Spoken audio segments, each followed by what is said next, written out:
maybe we could talk a little bit about promotion. What do you think the best types of promotion are? First of all, please, and I'm begging you guys, bro, please do not promote like how everyone else is promoting. What I mean is, don't do this. Don't do the graphics like, oh, so and so has been champion for 100 days. Oh, like, retweet, and comment for who you think is gonna win the match.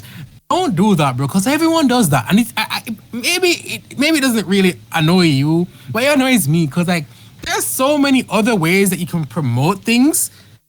Just having the same old template of who's gonna who's gonna win, like a comment for this. Don't use the same old Twitter promotions, bro. Like the same templates, yeah. Yeah, like who's gonna win the match? You retweet or you comment. So and so has been a champion for like 100 days. If your quotes are always the same thing, like your quote thing, if you have like the same generic text for every single wrestler, like who's gonna really stop to look at that? You know, do some shit that'll grab people's attention. It's like WWE on BT Sport when Cody Rhodes returned. Some comment was like I think it was like this date I left sports entertainment. Today I came back to sports entertainment. Shit like that. You don't need a gigantic quote. Just shit like a huge, like, have your render on the back of the text. I am going to slaughter my name of opponent in big text. That's gonna get people's attention as opposed to so I'm looking forward to the pay-per-view, but I'm gonna get serious, blah blah blah blah blah, huge paragraph that nobody's gonna read. You want to get people's attentions, maybe get a little bit controversial, maybe be like, all these wrestlers are the same, but I'm gonna destroy every single one of shit like that, Yeah. Oh, another thing about controversy. Yeah, controversy is good for clicks, but do not be the arrogant douchebag that tries to bait people for controversy.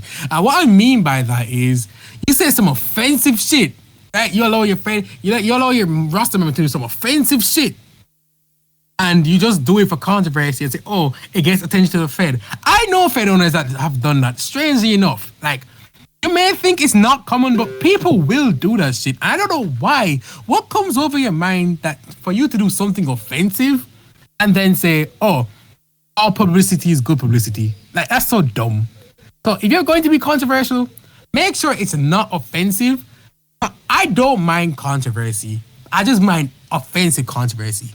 Because I feel sometimes engaging people for quote retweets and replies is a good thing.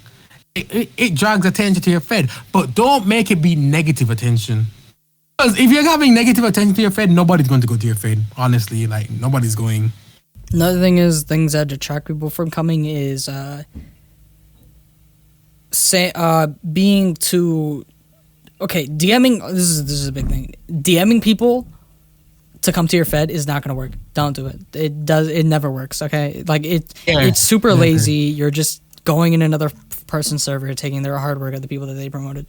The people that will join will not even care about your Fed. It does not work. Okay, nobody cares. It just annoys people. And whenever they see that Fed, when I see someone DM me their Fed, literally the first thought that comes in is, what a jobber fucking Fed. They literally can't do shit. They have to DM people because their numbers are probably shit right now. That's what I think. Like, I keep it in my head though. I never say it to them, but that's what I think. Okay, that's true. I always think that, bro. Like, I always block them. Like, I'll block them sometimes if I'm in a bad mood. Like, I will just straight up block them. Don't be that guy. If you want to promote your Fed, like, because so many, bro, the amount of times that I see, like, some indie Fed owner and they're, like, lagging on attendance and they're so sad. They're like, oh, I hate doing this anymore. Oh, my God. It's like, bro, you need to, like, this is the thing, man. If you're struggling trying to promote, you gotta really, if you don't have a loyal, there's a reason. There's always a reason for something. There's always a reason for something. It might not be fair, but there's always a reason for something. It always happens, bro. And I feel for them because, like, I understand. Sometimes when your attendance is low, you kind of feel disappointed because, you work hard. But at the end of the day, bro, crying is not going to get you anywhere. You're going to say, oh my God, man, I wish people would support me more. No, bro. You do things to try and adjust. Maybe you have to adjust the way you're hosting, and maybe people will show up. You never know. Like, it's never gonna come easy. It's not an overnight thing. Owning a successful TED takes years and years. Like, let's look at every number one Fed, every Fed that's reached the number one has been around for years. Let's put that into consideration. I know some people like RWU. I wasn't really around for RWU, but I know RWU was around for a long time. RCW was around for a very long time. APIW, it took Ken 6 years to get number one. As soon as, no, was it 6 or 5? I don't remember, but like 5 years for Ken to get number one. BPW as well. It took Dylan 6 years to get number one with BPW after APIW ended. And the same thing for WWE as well. It took Luke, Summer, and Teddy like 3 years or 5. So at the end of the day, it takes time. Having a successful. And at the same time, you don't want to focus on being number one, because if you're only focused on being a number one and not having fun, then you're not gonna ever get to the point where you are number one. And your goal shouldn't to be number one. It should be to have fun, because that's what this is all about. And another thing, please try to be as unique as possible. I don't know if Aids have said this already, but please be unique. I don't want to see any more MSGs. I don't want to see any more TV gardens. I don't want to see any more I don't want to see any more American Airlines arenas. I don't want to see any more Target centers. I don't want to see any more Raw and SmackDown. If I see the T-Mobile Arena one more time, I'm literally gonna explode. I swear, like, G Pro, please be unique, be original, be creative. It's not that hard. Like, even if you're going to look for arenas people have used before, try to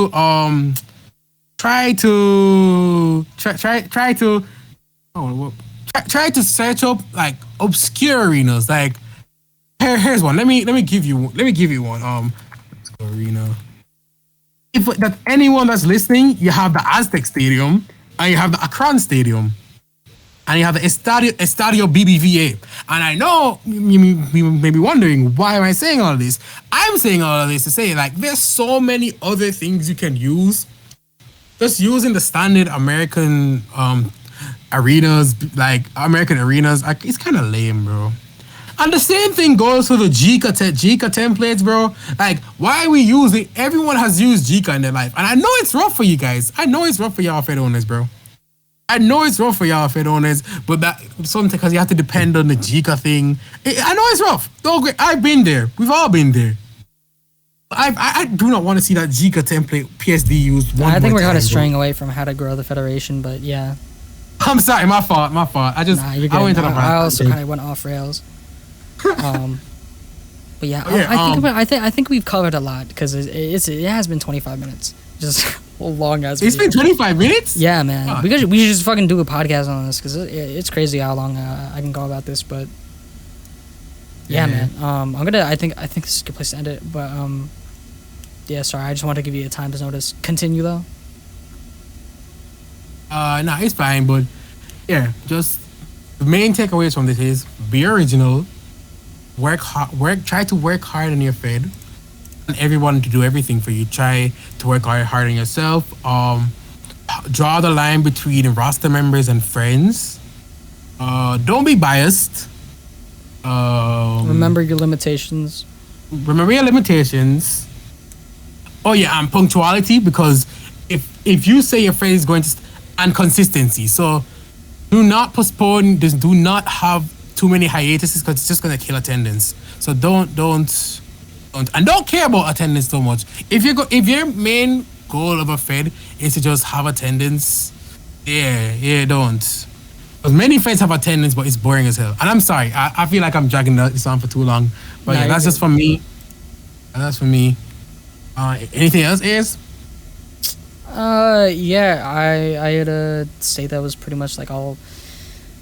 Again, there's a lot you need to know. We could go on a whole tangent, but I think those are the main takeaways, you know. Yeah, we haven't even reached half of what we needed to say, but yeah, exactly. Yeah. Those are the main takeaways. Anyways, thank you guys for watching. This has been Tyken and A's. This is the final of the series of videos that you'll be seeing. We recorded I think the past 10 weeks of videos, so it's been yeah, man, it's been a while. So I'm gonna miss y'all, guys. I enjoy it. Anytime you need me again, bro, just call me. You know when. Of course, man. Yeah, now that I got your one of many Discords, we'll there's tons of we got more stuff coming soon. I by now I'd hope Roblania Spider-Man is finished. Maybe it isn't. Maybe it is. I don't know. Yeah, guys, thank you for watching. This has been the Roblania. Check out Roblania Spider-Man. Check out Roblania Spider-Man. Leave a like if you liked it. Leave a dislike if you didn't like it. Comment anything that you want to know, or you have any questions, comments, or concerns. And if you want to see more of these videos, remember to remember to subscribe if you want to see more content. Okay, goodbye, everyone. This has been a long video.